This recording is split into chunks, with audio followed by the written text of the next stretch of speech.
بسم الله الرحمن الرحيم. السلام عليكم ورحمة الله وبركاته. صفحة وقناة مظالم من هنا من نادي مليج أحد أندية دوري القسم الرابع المشارك في نسخة 2024-2025. يسعدنا وشرفنا طبعا معنا ومعكم مدير الكرة بالنادي مليج الكابتن وليد الجناني. منور الدنيا كابتن وليد. ربنا يخليك يا كابتن. كابتن وليد، طبعا آخر استعدادات نادي مليج لخوض غمار دوري القسم الرابع هذا الموسم. الحمد لله، بسم الله الرحمن الرحيم. الحمد لله احنا عاملين فرقة كويسة إن شاء الله، وربنا يكرم إن شاء الله. هي ما فيش فروقات كتير ما بين كل الفرق، وإن شاء الله احنا هتشوفوا الفرقة في الدوري عاملة إزاي إن شاء الله.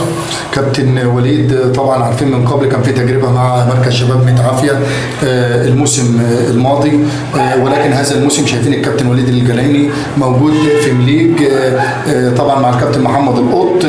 قول لنا التجربة يعني في اختصار كده، تجربة مليج هذا الموسم، وهل في داعمين للنادي وغير ذلك طبعا من الكواليس الذي لم يراها البعض. الحمد لله السنه اللي فاتت كنا عاملين شغل كويس، وفي 8 لعيبه احنا بعناهم لفرق الدرجه الرابعه، وهتشوفوهم في فرق الدرجه الرابعه من مركز شباب ميت عافيه. السنه دي ان شاء الله عاملين في مليج حاجه كويسه ان شاء الله. في شويه يعني مجموعه رعاه اللي بطقم كده مدعمين معنويا كمان، وربنا يكرم هتشوفوا ناس ان شاء الله على يناير هيكونوا فرق كبيره ان شاء الله في الدرجه الثالثه ان شاء الله من عندنا من مليج. واحنا ان شاء الله يعني بنتوسم فيهم خير، ان احنا ان شاء الله هننافس السنه دي كل الفرق. عاملين مليج ديت مش حاطين اعتبار ليها، بس ان شاء الله يتفاجئوا بفرقه كويسه ان شاء الله. هل طبعا اختيار او القرعه يعني اوقعتكم امام اتحاد بركة السبت؟ طبعا المباراه كانت في ملعب غزل شبين الكوم، ولكن طبعا الاتحاد نقل المباراه الى ملعب كفر عشمه. هل انتقال المباراه من ملعب غزل شبين لكفر عشمه تاثر على الفريق بالسلب او بالايجاب، ولا ما تفرقش معاكم طبعا وجود ملعب جوه بره وبين كده في ناحيه بره؟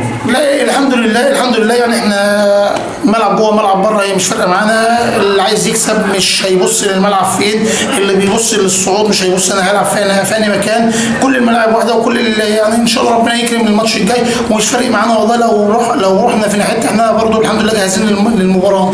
رساله حابب تقولها لعيبتك قبل طبعا انطلاق الموسم غدا باذن الله؟ انت عندكم مباراه الجمعه، بعد غدا النهارده التراي ماتش، ومن خلال التراي ماتش حابب رساله تقولها لعيبتك؟ تكونوا رجاله في الملعب. الكابتن محمد القط اللي هو المدير الفني قال لكم عليه ننفذه، وبعد كده توفيق ربنا، وان شاء الله خير، وربنا يوفقكم ان شاء الله في اللي جاي، ويكون اول مكسب ان شاء الله، وبدايه ان شاء الله للترقي ان شاء الله. حابب تقول حاجه لمنطقه المنوفيه؟ طبعا درست طبعا الاعلام احمد ابو طالب. لا والله الناس كلها على دماغنا من فوق، الناس كلها محترمه، ناس يعني الواحد بيتشرف بيهم ان احنا بنلعب في المنطقه ان شاء الله، وناس كلها محترمه.